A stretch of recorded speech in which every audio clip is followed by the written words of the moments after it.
Kevin Clark has 15 years of experience in IT service. He's a self-described passionate advocate for excellence and quality in service management. He's interested in the machinery behind good service, considered processes, people, and tools. Welcome to Ticket Volume, news and information for improving IT experiences, powered by InvGate. Welcome, Kevin. Welcome to Ticket Volume. Thanks, Matt. Great to be here.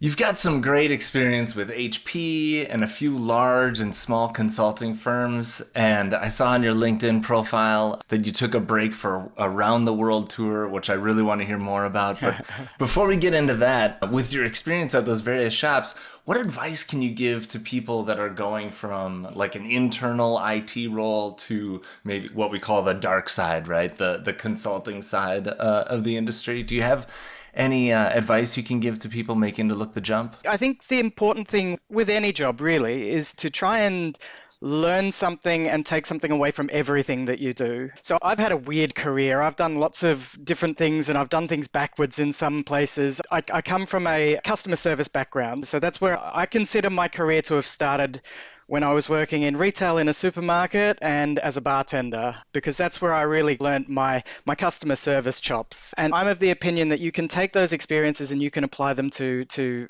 any role, as long as you're listening to what's happening around you and paying attention to the lessons that present themselves to you. If I think about my customer service experience, that taught me how best to talk to people about what they actually need rather than what they're asking for. As a bartender, you have a lot of that, trying to understand what people are really looking for in their experience, as opposed to what they might have asked for or what they might have seen on the menu. So not everything that you can give to someone is necessarily going to be on the menu, as they say.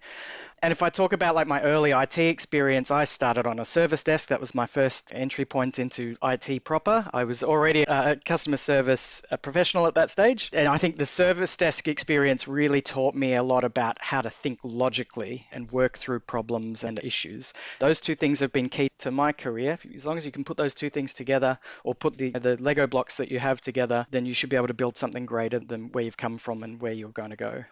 Yeah, I love that. That's great advice. It really is similar to those service industries. I think a lot of us probably started that way. Like, I worked a bunch of time at a Subway restaurant, and you learn so much about working with people and meeting their expectations, like trying to feel that out and then meeting it. It really is difficult. I can't imagine the bartender. That's definitely a unique one where you're right. People, they're asking for one thing, they might actually mean something else completely. Totally fascinating aspect of that. You know, with sandwiches, it's okay, I want mayo or I want mustard. Like, that's it.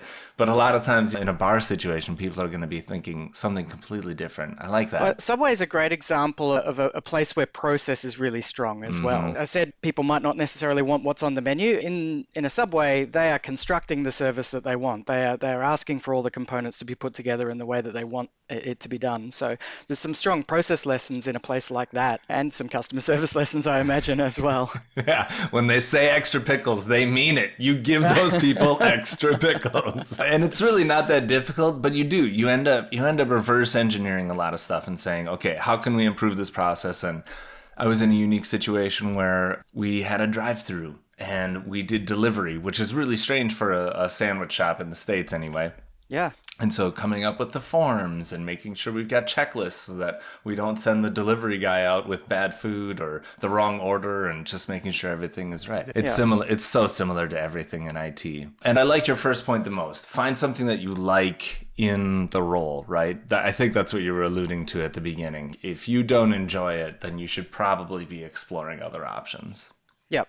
Yeah, and look for lessons everywhere as well. When I first made the jump into IT, after a couple of years, I discovered ITIL and started doing a lot of ITIL training and reading. I've got the books are up here on the shelf behind me. I got very interested in that concept of the processes that sit behind ITIL. And one of the things that I did to help it make sense to me as an ex-bartender is I would, in my mind, as a mental exercise, design a bar according to ITIL principles. What's the change management ramifications of making drinks, and how does service catalog relate to a drinks menu, and how you would set up your configuration, like how you would set up your bar, the back bar and things like that. So I use that to help make a lot of those things more relevant to my experience. And I used to use that in consulting as well. I would say, in a bar, this is the equivalent sort of concept. And that helped get a lot of cut through with people who maybe hadn't had as much experience or done as much training in the ITIL realm.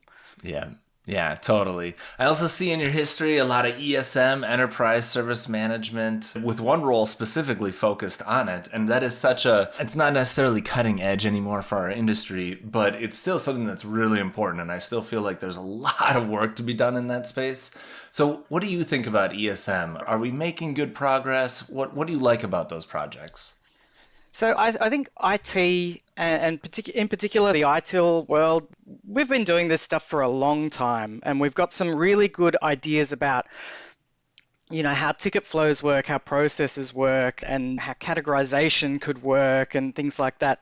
And one thing that I find very interesting when you start to talk to other parts of the business, use the term the business. When you talk to other parts of the business, they have a vague idea of how some of this stuff works, but they're not nearly as progressed as I think IT is. IT has learnt this language, speaks it internally, understands the concepts, but maybe struggles to explain that to other parts of the business or other stakeholders who would benefit from a lot of those practices. I think that's a very important thing for us as service management professionals to really start to understand is that we might talk about SLAs or we might talk about workflows, and we know what we mean, but we struggle to communicate that to other people when we start to try and take our practices broader into other parts of the organizations that we work in. It's Well not a put. specific example, but I think there's a general lesson there. No, that's great. I do think that's a specific example. I think it's really great too. A good point that we've had this time to stop and think about and go through the learning cycles. And I don't know if you've ever done a simulation like the Apollo simulation or something like that. These simulations are great because it's a great way to learn that just adding a little database to an operation or to a process and how that can affect agent productivity. Every time that I get an HR case, I go check this database to see if it's happened before, follow the same process like that. Those little details that we learned from ITIL, they really do come in handy in those other industries. I really like that. It's a great point. And what's funny to me is that we hate ITIL at the same time, right? There's this difficult part of, okay, ITIL is this best practice, and a lot of people buy into it holistically and become zealots, and you have to do everything by the book. But in reality, it does serve us well. If not to do that stuff, and you can take people through the practice of process improvement, you realize, okay, this is actually really valuable. Yeah, they're tried and true things. They may not work always, but there's always lessons to be taken from them. And when you read the books, the Holy Scriptures, it does say don't use this as a blueprint necessarily, use it as a guidance framework. Yeah, yeah. I remember when they switched best practice to good practice. And that little change was like, okay, yes, we don't have to follow this because it's the best way of doing it. Like you said, there's a lesson to be learned in there.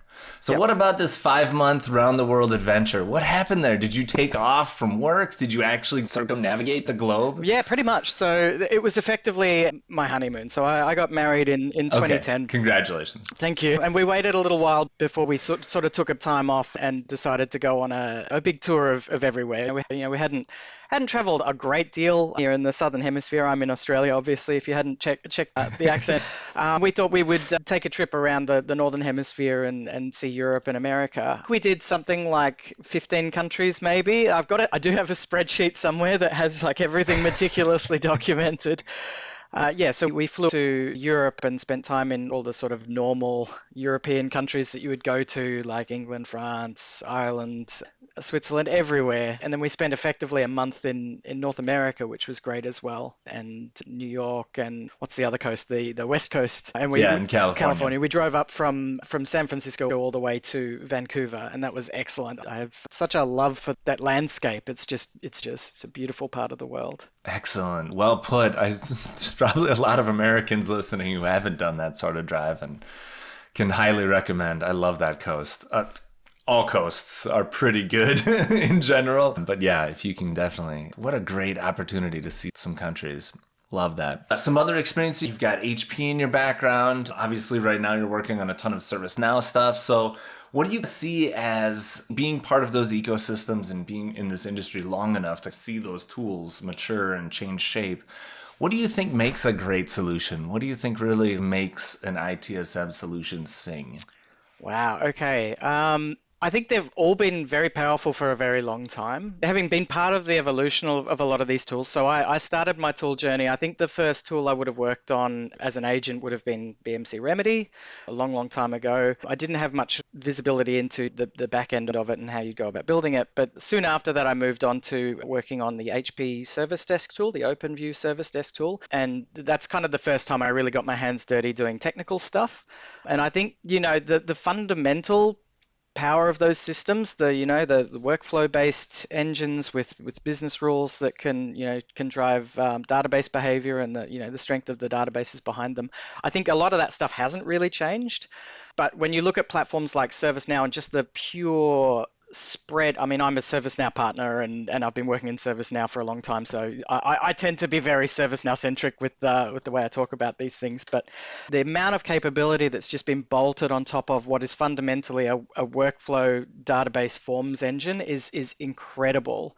And it's really great to see so many other platforms that are doing these things really well as well. I was chatting to a friend of mine who decided that he would pursue the Microsoft Power Apps Yeah, platform, cool. which has appeared a couple of times, sort of around the sides of my career. I've encountered it a few times, and it looks very, very powerful. It looks very similar to a lot of the fundamental things that platforms like ServiceNow and Salesforce are trying to do.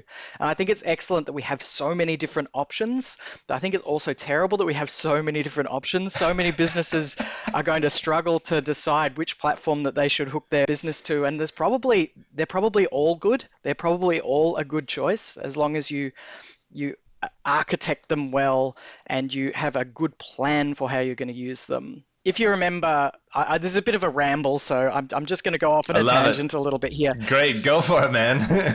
In the early days of my career, a lot of the systems that were being used were things like Novell NetWare for running the infrastructure and the file systems and everything. Yeah. And also, Accounts, yeah, permissions. and also Lotus Notes was a big part of my early career. My early support career was supporting people who were on these monolithic Lotus Notes systems. And for the listeners who haven't encountered Lotus Notes, it's like a ServiceNow kind of platform. It's a database engine. It's got all the tools on top of it. And in the day, you used to be able to get business units in an organization to build their own applications on this platform. Sounds very familiar. Like, we're not breaking new ground with platforms like ServiceNow and Power Apps. It's been done before. But one of the big problems that happened with a lot of those systems, Lotus Notes definitely had this problem, is that business unit would build something. The people who built it, very, very clever people, would move on. They would go and do something else. But the application remained on the platform. This is not a new problem that we've had. And it's a problem that ServiceNow and some of those other platforms are likely to encounter as well. This ownership and governance. I think that's a very important thing for us as ITSM or ESM people to just keep an eye on, is keep an eye on the maintainability and the support of those systems that we build on these platforms that are so powerful. Really, really good advice. I think, we're both acquaintances with some of the same people. Robert Federick, specifically, he's one of those guys who will follow a consultant at a client and just call them out for poor architecture, poor documentation, and then leaving the client high and dry. It happens internally too. Like you said, people will grow a system and then move on. I think you've offered some really good advice there. Just keep an eye on that maintainability and provide good documentation and good control and governance over your own stuff so that you can continue to grow without failure. There is the other side, of course, where you're buying a system from a vendor and you don't have the option to change anything. And that is equally terrible. I mean, that's handcuffs behind the back. You really can't do anything. So one thing that I've also seen that really helps in this day and age of tools is just selecting ones that have open APIs and the ability to connect with competitors' tools, just to build your own ecosystem. Gives you that much more flexibility. It does create additional complexity Yep. that you need to watch out for, but I still really like the advice, Kevin. Good job. Yeah.